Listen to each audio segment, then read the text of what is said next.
नमस्ते, कैसे हैं आप सब। एक बार फिर से आपका स्वागत है। उम्मीद करता हूं कि आप सब अच्छे होंगे। तो बीएसटीसी 2025 के भी काउंसलिंग के फॉर्म चल रहे हैं और बहुत सारे आपके कमेंट आ रहे थे कि कितने पे कॉलेज मिलेगी, हमको कॉलेज मिलेगी या नहीं मिलेगी, बीएसटीसी 2025 की कट ऑफ कितनी जाएगी। तो आज इस वीडियो में हम इसी के बारे में बात करने वाले हैं। तो देखो, इसके बारे में बात करने से पहले मैं आपको एक बात बताऊं कि कुछ समय पहले मैंने एक वीडियो डाली थी, उस पर मैंने बताया था कि जो नॉर्मलाइजेशन है अगर वो हुआ बीएसटीसी 2025 में तो वो कितना होगा। तो मैंने उसमें कहा था कि 30, 40, 50 इतना नॉर्मलाइजेशन होगा। मेरे एग्जैक्ट यही सब थे कि अगर नॉर्मलाइजेशन हुआ तो 30, 40, 50 इतना होगा। एग्जैक्ट मेरे यही सब थे और आपके सामने है इतना ही हुआ। तो उस वीडियो में बहुत से लोग मेरे को भला बुरा कह रहे थे कि भाई तेरे को कुछ पता ही नहीं है, भाई ये क्या कह रहा है, इतना नॉर्मलाइजेशन कैसे हो जाएगा, हर कुछ ही बताता है भाई, थोड़ा सोच समझ के बताया अगर। तो देखो भाइयों, आपको भी पता है और मेरे को भी पता है, जो कोटा विभाग है वो नॉर्मलाइजेशन करेगा तो वो नॉर्मलाइजेशन का फॉर्मूला तरीका कहाँ से उठाएगा, आरपीएससी से उठाएगा। और आरपीएससी से हमने देख ही लिया कि भी पशु परीक्षक की भर्ती में नॉर्मलाइजेशन कैसे हुआ, है ना। तो मैं ये आपको क्यों बता रहा हूँ ये चीज़, तो ये मैं आपको इसलिए बता रहा हूँ कि यही वजह है कि मैं आपको कट ऑफ नहीं बता सकता, ठीक है ना। यही वजह है कि मैं आपको कट ऑफ नहीं बताना चाहता हूँ कि अभी कट ऑफ बता दूंगा तो बहुत से लोग डिमोटिवेट हो जाएंगे। और देखो, वैसे भी सटीक कट ऑफ कोई बता नहीं सकता है, पर एक मेरे हिसाब से, मैंने इतने सारे बीएसटीसी के पुराने पेपर देखे हैं, इतने सारे कमेंट पढ़े हैं, उस हिसाब से, मेरे हिसाब से, इतना सब मैंने देखा है, उस हिसाब से मेरे को क्या लगता है कि किस किस को काउंसलिंग करवानी चाहिए वो मैं आपको बताता हूँ। और काउंसलिंग क्यों करवानी चाहिए ये भी रीज़न बताता हूँ। देखो, सबसे पहले तो काउंसलिंग करवाने की सबसे बड़ी वजह यह है कि इस बार कोटा विभाग का काम बहुत फास्ट है और बहुत अलग तरह से काम है। मतलब बहुत सी खराब चीज़ें भी है, जैसे नॉर्मलाइजेशन कर दिया, है ना। अगर ये सारा एग्जाम एक शिफ्ट में कर देते तो इतना होता ही नहीं, पर फिर भी कर दिया तो कर दिया, आप क्या कर सकते हैं।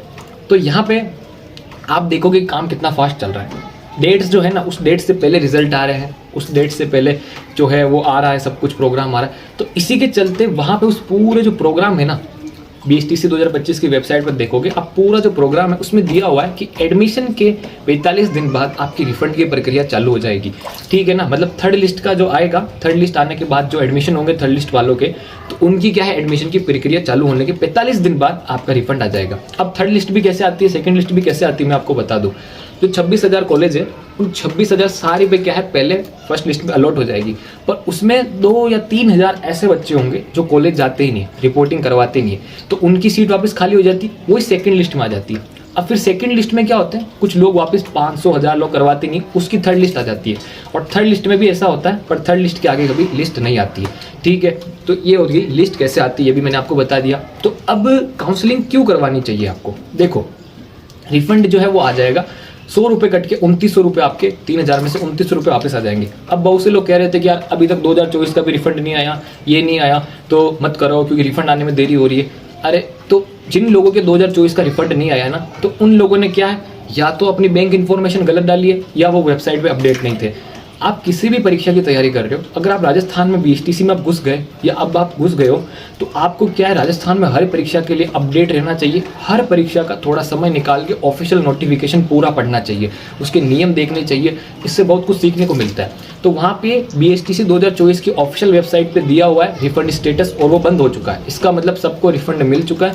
मैंने भी 2-3 जनों से बात करी है जिन्होंने बीएसटीसी 2024 का एग्जाम दिया था, उनको कॉलेज नहीं मिली, उनका भी रिफंड आ चुका है। तो अगर आपका रिफंड नहीं आया तो आपने बैंक डिटेल गलत डाली है, आपने रिफंड स्टेटस पे जब फॉर्म भरे जा रहे थे वो ध्यान नहीं दिया है, तो इसलिए अगर आपको अभी कॉलेज अलॉट नहीं होता है तो आप जब थर्ड लिस्ट आएगी ना, उसके बाद रिफंड के खुलेंगे, तो उस टाइम आप रहना, वेबसाइट पे चेक करते रहना और सही से अपनी डिटेल डालना, आपको रिफंड मिल जाएगा और बहुत जल्दी रिफंड मिल जाएगा, ठीक है। तो एक वजह तो यह है कि काउंसलिंग करवानी चाहिए, है ना।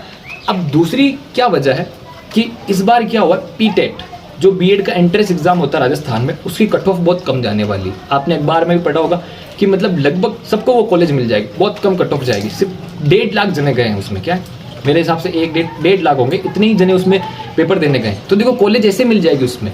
तो एक रीज़न ये बनता है कि जो इधर से है ना बीएसटीसी में से, वो लड़के यार क्या देखेंगे, यहाँ पे तो 50% लड़कियों के आरक्षण है, तो वो यहाँ से निकल सकते हैं, ये चांस बनता है, ठीक है।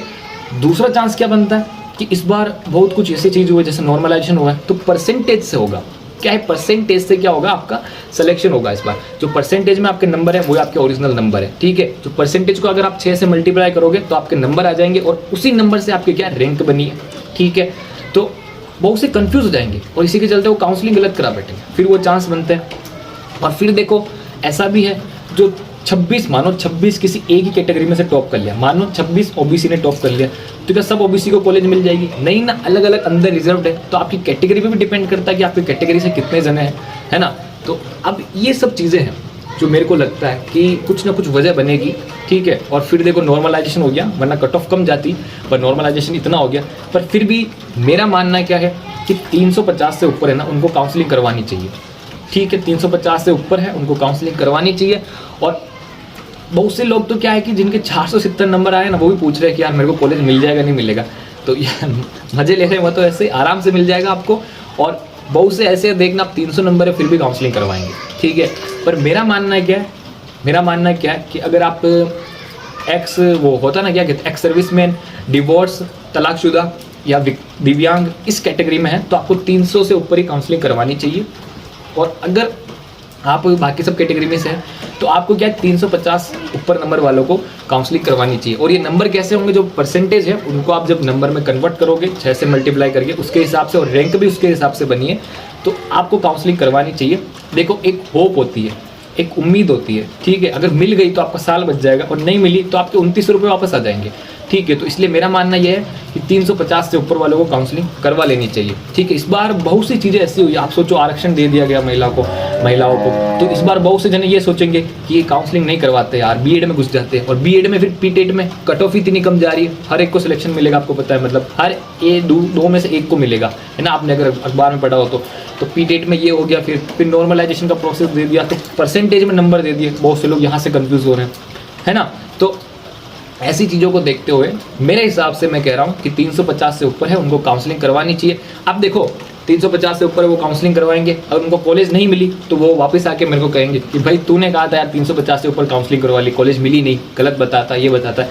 तो देखो फिर से मैं कह रहा हूँ, एक होप है, एक उम्मीद रहती है, और कोई कट ऑफ नहीं बता रहा हूँ मैं, मेरे हिसाब से बता रहा हूँ, एक अनुमानित कि हाँ 350 से ऊपर करनी चाहिए। बाकी 400 से ऊपर जिसके उनको तो करवानी है ना, वो तो करवाएंगे काउंसलिंग, वो तो फिक्स बात ही है। बस मेरे हिसाब से ये मानना है कि 350 से आपके ऊपर है तो आपको काउंसलिंग करवानी चाहिए।